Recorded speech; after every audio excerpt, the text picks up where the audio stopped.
Bonsoir à tous, très heureux de vous retrouver pour votre magazine d'actualité à la source. Au sommaire de votre journal, l'Église en France a lancé hier sa campagne pour le denier 2016. Reportage en Normandie à la paroisse Saint-Étienne du Rouvray qui sensibilise les fidèles à soutenir financièrement l'évangélisation et la vie de l'Église. Les évêques du Paraguay relaient le message du gouvernement pour lutter contre la pandémie du virus Zika, dangereux pour les femmes enceintes et leurs bébés. Nous entendrons le secrétaire de la conférence épiscopale paraguayenne. Et nous sommes allés à la rencontre de personnalités de gauche qui se mobilisent contre la GPA. Une réunion se tenait mardi à l'Assemblée nationale. Dans notre dossier, il sera question des primaires aux États-Unis. Le long processus de l'élection présidentielle a débuté cette semaine par l'Iowa. Qu'en retiennent nos deux éditorialistes de ce jeudi? Jean-Pierre Denis, directeur de la rédaction de La Vie, bonsoir. Bonsoir. Antoine Nuis, conseiller théologique de Réforme, bonsoir. Bonsoir Olivier. On en parle tout à l'heure. Éviter de tomber enceinte tant que le virus Zika n'est pas maîtrisé, c'est le message des évêques du Paraguay en Amérique latine qui reprennent les consignes du gouvernement. Le virus Zika sévit actuellement dans toute l'Amérique latine et se transmet par les moustiques. Il est notamment très dangereux pour les femmes enceintes et surtout leurs bébés exposés à de graves malformations. Monseigneur Joaquín Robledo, secrétaire de la conférence épiscopale paraguayenne, appelle les fidèles à respecter les mesures du gouvernement. Los obispos del Paraguay estamos muy preocupados por esta epidemia.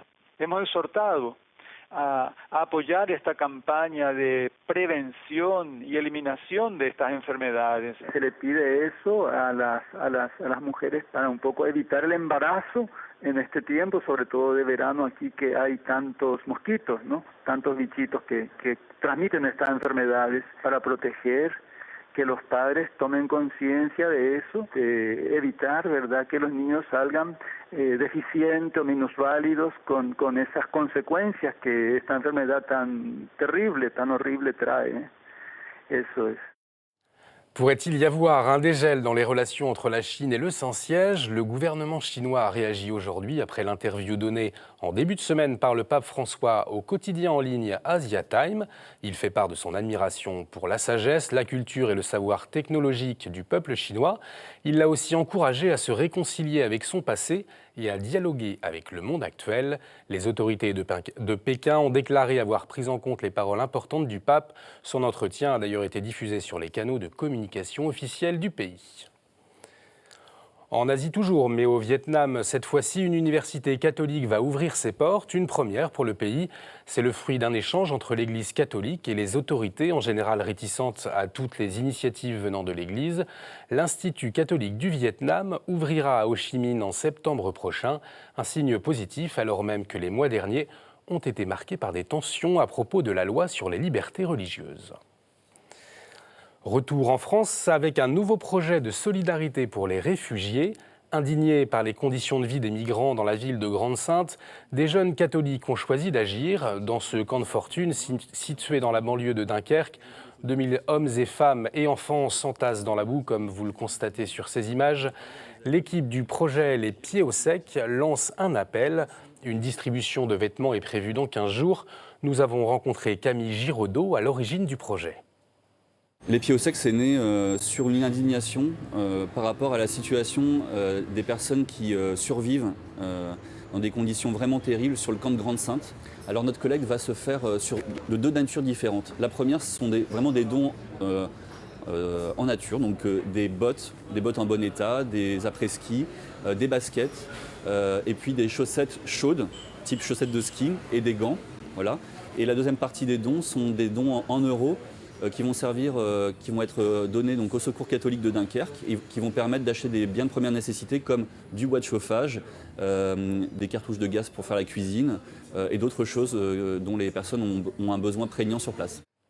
Dans le siège de la COP21, les chercheurs du Centre catholique international de coopération avec l'UNESCO ont participé à Paris aux journées REFMAR. Ce colloque francophone de 2 jours s'est achevé en fin d'après-midi.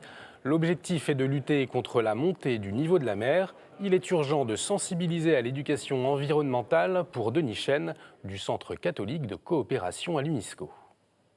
Prenez en compte l'évolution que nous avons de la connaissance des océans, de l'impact des océans sur la vie des personnes, pour que vous en soyez d'abord informés et ensuite que vous puissiez réagir à ce qui est important peut-être pour les années futures et que nous ne prenions pas assez en charge.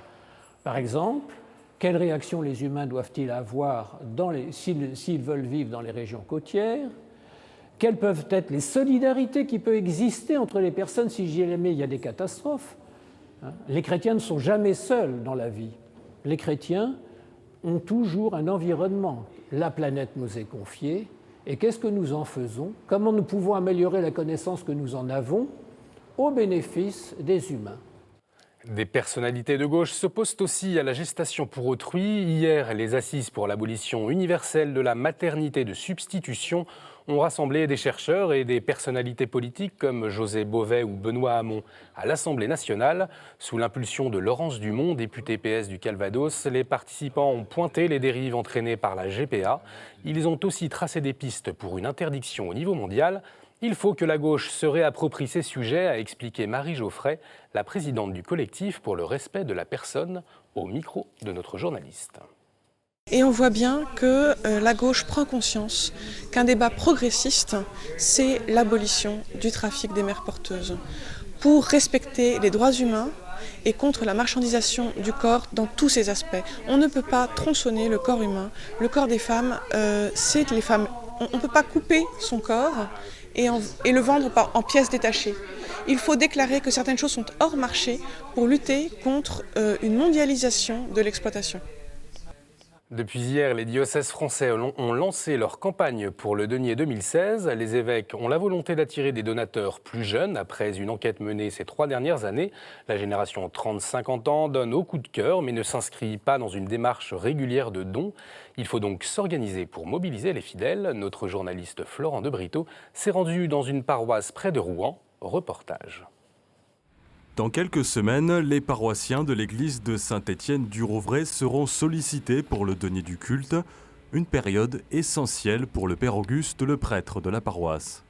C'est grâce à ça qu'on peut maintenir des bâtiments comme cette église et entretenir un peu tout ce qu'il y a autour de notre travail comme église. Car aux côtés des quêtes, des dons ou encore offrandes pour les mariages ou baptêmes, le denier permet de financer une bonne partie des dépenses d'une paroisse, comme la rémunération des prêtres actifs ou retraités, la rémunération de certains laïcs, les formations des séminaristes, l'entretien des locaux ou encore le chauffage. Pour la paroisse de Saint-Étienne du Rouvray, il faut donc débourser 116 000 € par an pour tout ça. Et depuis quelques années, la maison paroissiale cherche à s'organiser efficacement pour le denier. L'idée est simple, lister et cibler les paroissiens susceptibles de donner, comme les donateurs réguliers ou les personnes qui ont profité des services de la paroisse durant l'année. Si on ne le fait pas, on perd à peu près 20% des personnes par an. Donc en quelques années, on s'apercevrait qu'on deviendrait effectivement très critique. On arrive à récupérer presque les 20% qui disparaissent un peu naturellement, soit par l'âge, ou par le déménagement, ou par différents autres facteurs. Résultat, pour la paroisse, un denier en hausse, 20 800 € récoltés en 2015, soit 3 000 € de plus que l'année d'avant. Mais à terme, la conférence des évêques craint que la nouvelle génération de catholiques ne donne plus, et pour y pallier, elle appelle les paroisses à sensibiliser les plus jeunes. Il y a un enjeu pour l'Église à développer une communication vers ces personnes pour, on va dire, les faire rentrer dans la religion du don, qu'ils commencent par donner un peu pour que lorsqu'ils auront les moyens de donner plus, ils aient pris cette habitude de donner. Un enjeu crucial puisque ces dernières années, le denier aura financé environ 40% des dépenses de l'Église en France. Amitié et bon anniversaire à nos confrères de RCF Belgique qui fêtent leurs 20 ans. Le père Tommy Scholtes, le porte-parole de la Conférence des évêques de Belgique et le fondateur de RCF, a préparé une belle surprise à ses auditeurs. Le 15 décembre dernier, à Rome, il a rencontré le Saint-Père. Il a accepté d'enregistrer un petit message audio pour cet anniversaire. Je vous propose d'en écouter un extrait. In questi 20 anni io vi do la benedizione, prego per voi, ma anche voi pregate per me. Vi auguro altri 20 anni di lavoro, perché con la radio si può fare tanto bene. Andate avanti coraggiosi, non avete paura. E avanti. Che il Signore vi benedica e la Madonna vi custodisca. Amen. Nous prierons pour ceux qui sont responsables de cette profanation, que leur cœur ne s'endurcisse pas. Ce sont les mots du Père Bernard, supérieur de la famille missionnaire de Notre-Dame à Lyon, après la destruction de la tête de la statue Notre-Dame-des-Neiges dans la chapelle de la communauté. Dimanche, des personnes s'y sont introduites pour commettre le délit. 3 bougies ont été allumées dans la chapelle pour les délinquants. La messe de réparation aura lieu lundi à 18h dans la chapelle. Pour la première fois depuis la création du mouvement scout unitaire de France, une quarantaine d'aumôniers se sont réunis à Issy-les-Moulineaux en début de semaine. Une rencontre fraternelle pour parler de l'éducation spirituelle des jeunes. Les SUF comptent actuellement 26 000 membres. Comme les autres mouvements scouts, les SUF accueillent chaque année de plus en plus de jeunes. Pendant 2 jours, les aumôniers ont échangé sur l'importance de former de futurs adultes chrétiens, comme nous l'explique son aumônier général. Une bonne partie des vocations religieuses et sacerdotales aujourd'hui dans l'Église de France viennent de jeunes qui ont vécu cette communion avec le Christ, cette aventure commune et cet altruisme au service de l'Église et à la suite du Christ. C'est pour ça qu'on insiste pour que les aumôniers soient proches de cette tranche d'âge-là, des aînés, pour qu'ils deviennent des adultes, des chrétiens solides, bien à l'aise dans la vie, à l'aise dans l'Église, pour ensuite pouvoir être les apôtres dont le XXIe siècle a besoin, en sachant d'où ils viennent, en ayant le sens de la communauté, de la communion dans l'Église, et pour être ensuite des couples engagés, des éducateurs pour leurs propres enfants.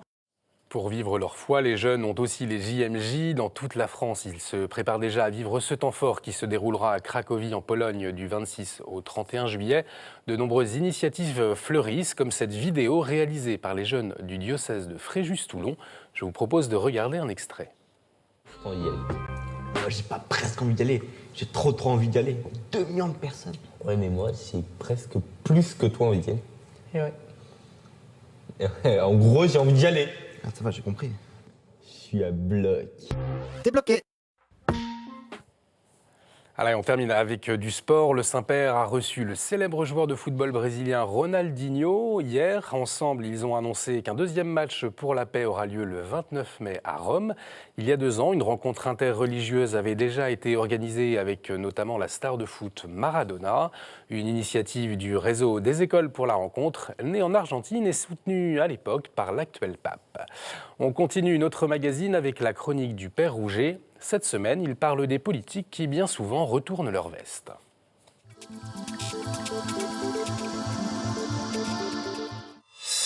Sans doute, certains d'entre vous sont-ils étonnés, choqués, blessés par les revirements de certains de nos politiques sur les sujets essentiels. On pourrait prendre bien des exemples dans l'actualité récente et plus ancienne. Comment comprendre une telle légèreté, une telle inconséquence, un tel manque de persévérance sur les sujets pourtant essentiels? Il y a d'abord la place des enjeux de communication dans le débat politique. Aujourd'hui, la communication l'emporte bien souvent sur la réflexion politique. Michel Schneider, psychanalyste, dans un essai stimulant intitulé « Miroir des princes », dénonce vigoureusement et de manière très stimulante cette pathologie de notre système médiatico-politique. Et puis, il y a l'absence de culture de bien de responsables politiques aujourd'hui. Ils prennent des positions au gré des enjeux immédiats, sans qu'elles soient enracinées dans une vision de l'homme et de la société. Il y a également sans doute la mauvaise interprétation de la distinction de Max Weber entre éthique de conviction et éthique de responsabilité. On oppose a priori les convictions à la responsabilité en oubliant l'éthique au passage. Comment réagir à cette situation ? En étant nous-mêmes des hommes et des femmes de réflexion, qui n'en restent pas à des réactions épidermiques, mais qui travaillent pour enraciner dans une vision de l'homme et de la société les propositions qu'ils ont à faire à tous. Et puis justement, l'autre attitude importante, c'est d'être capable de proposer de manière nourrie et convaincante à notre temps des positions qui soient plus solides et qui du coup puissent mener plus loin. Aujourd'hui, face aux atermoiements des politiques, il y a comme un boulevard qui s'ouvre pour les hommes et les femmes sérieux, chrétiens ou non, qu'ils soient davantage des hommes de réflexion, de recherche et de goût de la vérité et de proposition. Merci Père, c'est l'heure de la revue de presse.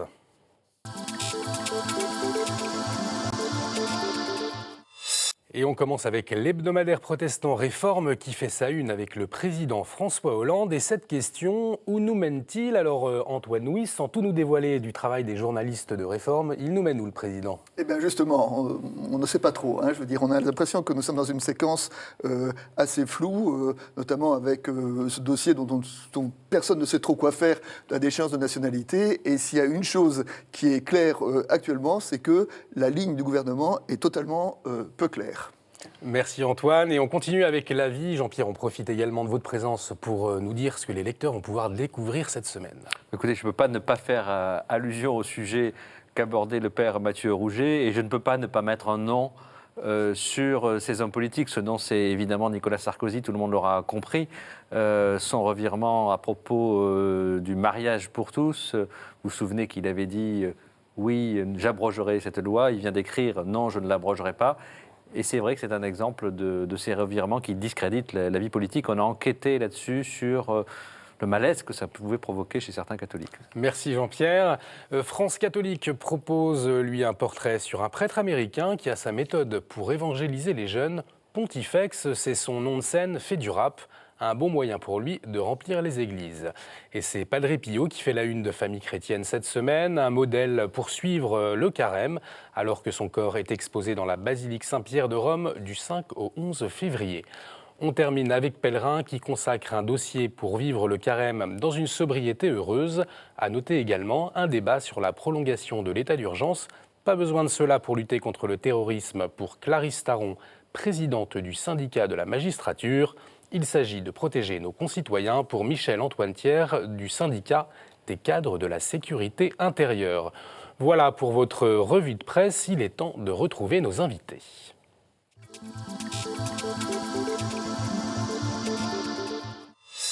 Les primaires à l'élection présidentielle aux États-Unis ont débuté dans l'Iowa. Alors Jean-Pierre Denis, directeur de la rédaction de La Vie, et Antoine Nuis, vous avez changé de statut, de fonction conseiller théologique de Réforme, voilà. On est curieux de savoir si vous situez les enjeux de cette élection de la même manière. Alors Jean-Pierre, vous les situez où ces enjeux?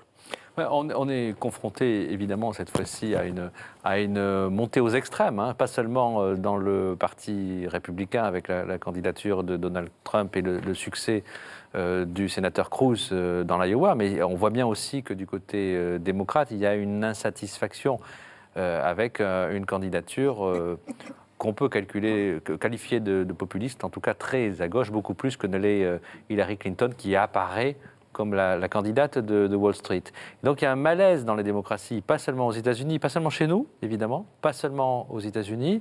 Regardez ce qui s'est passé en Espagne avec une élection qui n'a pas donné de vainqueur. On sent un vrai malaise, et pourtant, aux États-Unis, la prospérité est là, l'économie est repartie, et comme quoi il y a quelque chose de plus profond qui est en jeu.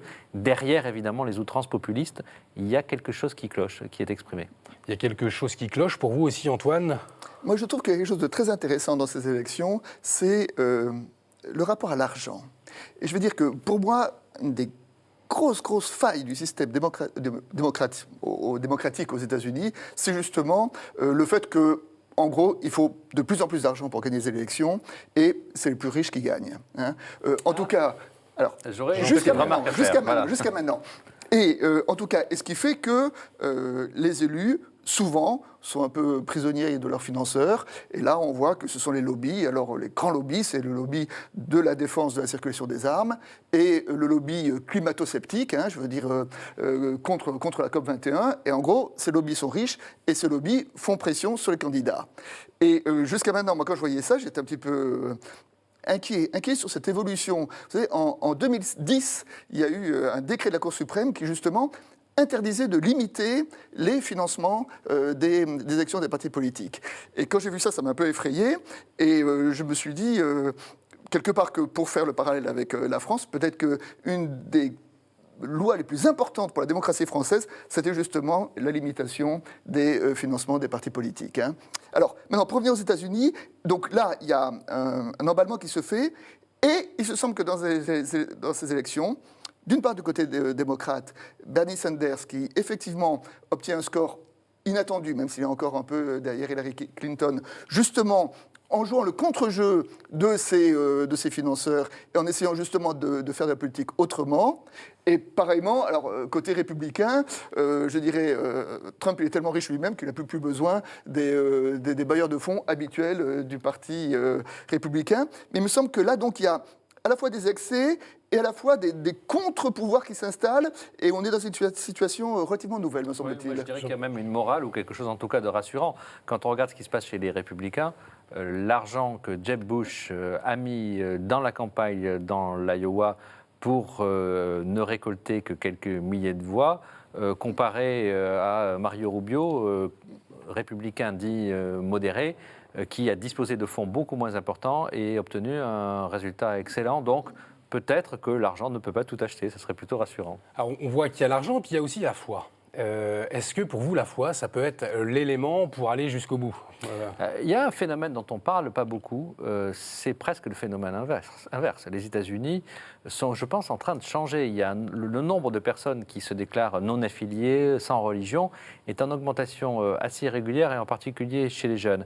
Donald Trump, c'est quelqu'un qui brise tous les codes, y compris celui-là. C'est quelqu'un qui n'hésite pas, par exemple, à dire « oui, non, moi je ne demanderai pas pardon à Dieu pour mes fautes », sous-entendu parce que je n'en commets pas. Alors il y a d'un côté cette revendication très très forte d'un christianisme évangélique chez un Ted Cruz, par exemple, qui est très très forte et qui nous paraît, nous, extrêmement surprenante, parce qu'on est habitué à séparer la religion de la politique.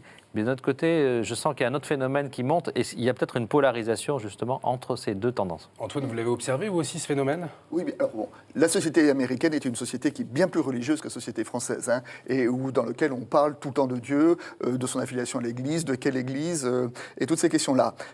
Le problème, c'est qu'il y a des lobbies, notamment des lobbies de la droite évangélique sur le Parti républicain, et le problème, c'est que ces lobbies sont assez efficaces dans les primaires, mais en revanche, ils sont contre-productifs dans les élections dans la mesure où ils suscitent aussi des éléments de rejet. Hein. C'est-à-dire qu'on peut y avoir, je dirais, les primaires se gagnent dans les partis aux extrêmes, mais les élections, après, se gagnent au centre. Donc il y a une espèce de contraste où la droite évangélique peut influencer, voire peut-être faire élire son candidat aux primaires, mais s'il fait élire son candidat aux primaires, ce candidat aura moins de chances que d'autres de gagner les élections. Donc il y a un effet un peu paradoxal. Oui, c'est un vrai problème pour le Parti républicain, et en particulier cette fois-ci, mais c'était déjà le cas lors de la précédente élection.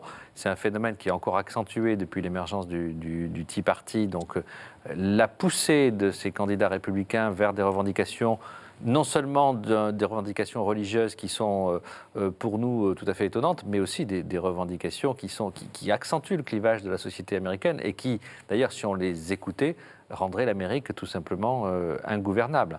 Un des problèmes qu'a rencontré Obama, c'est bien cette polarisation de la vie politique. L'époque où les démocrates et les républicains se mettaient d'accord pour gouverner au centre est un petit peu terminée. Donc le Parti républicain est déchiré sur ces questions-là. On a quand même vu que les extrémistes ont balayé les réalistes dans beaucoup d'élections locales. Un dernier mot, Antoine, pour conclure. Pour conclure, on voit bien ça, l'exemple c'est Trump, hein, où Trump, avec son jeu, où il s'oppose aux latinos, aux américains, et qu'il conforte une base de sa base, mais s'il continue dans cette voie-là, il s'interdit de pouvoir gagner au niveau national, parce que les latino-américains sont très nombreux aux États-Unis. Merci beaucoup, messieurs, d'avoir partagé votre avis sur notre plateau. Merci à vous de nous avoir suivis. Nous nous retrouverons mardi prochain. D'ici là, je vous souhaite une excellente semaine sur KTO.